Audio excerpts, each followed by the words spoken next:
Hey, I'd like to welcome you to another episode of the Mission Matters Business Podcast, your source for all things business. My name is Adam Torres. You can follow me on Instagram at AskAdamTorres to keep up with my book releases, book tour schedule, signings, all that other good stuff. Always love to connect with you there. And as always, if you'd like to apply to become a co-author of one of my upcoming books, just head on over to the website, missionmatters.com, and click on Become an Author to apply. All right, so today I have Nat Brogadir on the line, and he is Chief Business Officer over at Delivery.com. Nat, welcome to the show. Hey, Adam. Thanks for having me. So excited to get into today's topic. Competition is fierce in your space, but before, and what does it look like to handle it? But before we get into that, let's get a little bit further into what you're doing over at Delivery.com. So first, tell us a little bit more about the company, please. Yeah, sure. Delivery.com, it's been around for over 10 years. We're a two-sided marketplace connecting consumers and businesses with their local merchants or local businesses to order food, alcohol, dry cleaning and laundry, as well as groceries. So we're a multi-vertical marketplace. Any kind of trends you're noticing in your industry, just in general? Yeah, I mean, I think, DoorDash confidentially filed for their PO, I think, last week. Uber Eats is now a big public company. Postmates, obviously Seamless Web and Grubhub.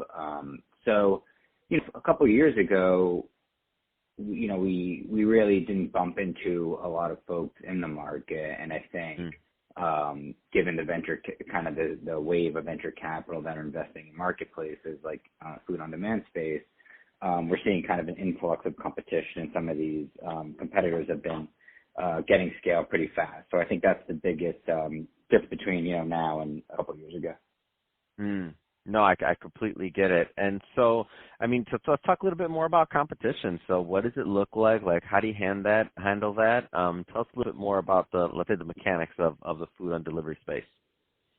Yeah, it's a great question. I think, we're seeing it in two different places. So with the two-sided marketplace, you're constantly trying to acquire and retain users and customers. And then our business model, which is fairly similar to the other competitors, is typically charging a fee or take rate to the restaurant or merchant or liquor store. And I think, given competition, you're kind of seeing a two-sided dynamic. One is, other marketplaces, like some of the peers I mentioned, are charging, not so profitable or very aggressive take rates to restaurants. And that's a money-losing initiative as far as, hey, if I'm going to deliver a salad across town in New York City, if you're DoorDash or Postmates or somebody, you have to pay the driver, you have to pick up the food. So the fact that they're, now take rates are going down into the, mid-teens or low teens or even single-digit percentage. I mean, that's a tough arena to play in. The other dynamic is just acquiring users, and I think, all of the marketplaces have been more and more creative and competitive on how to acquire users, but also, as the CEO of Grubhub said on an earnings call, consumers are being promiscuous with marketplaces, I think was the quote he gave, which, you kind of have to snicker at, but also, it's not totally disingenuous, and it's pretty true in a sense of, if you want your favorite salad from Sweet Greens or your favorite, Mexican from Dos Toros, do you, as a consumer, do you really care if it comes from Delivery.com or Seamless Web or Postmates? I think you just kind of want that food at that time. So we're kind of seeing a two-sided dynamic with competition.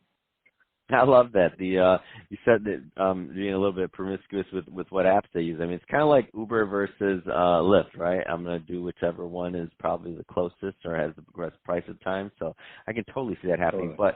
But in the case of like food, to me, it's like there's just so many restaurants, so many different things. It seems like there's the space itself. There's just room for the competition. It does become that whole user acquisition and user experience and the interface and all of that. Let's talk about the client journey on Delivery.com and how people use it for those that haven't used it yet. Yeah, so with Delivery.com, I mean, what's really exciting about our platform is the multi-vertical offering. We've been around and kind of pioneered some of the rewards or loyalty points programs. So, we have these power users that have been accumulating, Delivery.com points. The more they spend, the more they save, or you can redeem those points for rewards like iPads or things of that nature.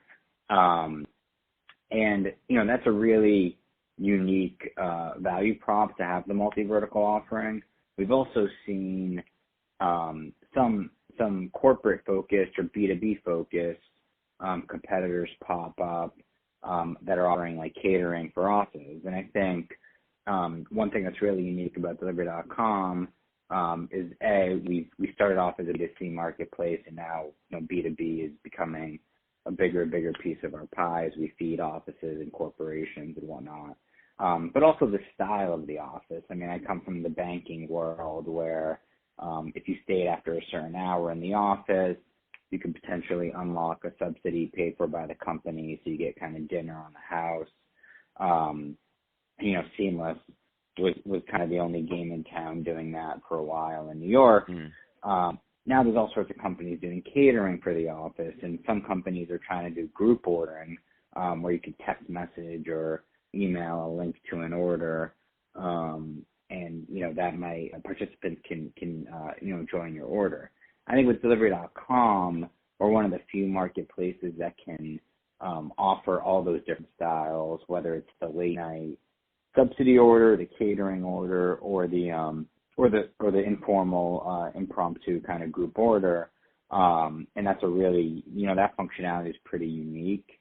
And then of course, for that person that wants the tacos but wants a 6-pack of beer to go with it, we're one of the few marketplaces you can kind of accomplish both those things. So, for me, the consumer journey is really twofold. For B2C consumers, it's about multi-vertical and convenience, and on the B2B, on the corporate spending, it's really about the different functionalities as well as some of the other tools we're giving office managers and admins, which is, if you need to be invoiced or a lot of law firms need to be able to bill back to the client.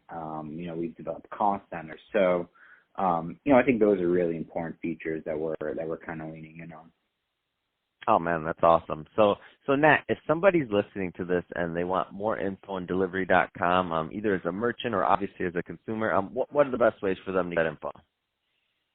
Yeah, I mean, Delivery.com, obviously the website's a great source for info, or certainly can reach out to me directly at first initial last name and Brogadir at Delivery.com. Fantastic. Well, hey, Nat, great having you on the show today and catching more on what you're doing over at Delivery.com and how you're competing and just the overall marketplace, because I know I use the services definitely and love to see what's going on. And to the audience, as always, thank you for tuning in. Hope you got a lot of value out of this. If you did, don't forget to subscribe to the podcast, leave me a review on the Apple iTunes Store, do all those great things we do to support our podcasters. I really do appreciate it. Nat, thanks again for coming on the show.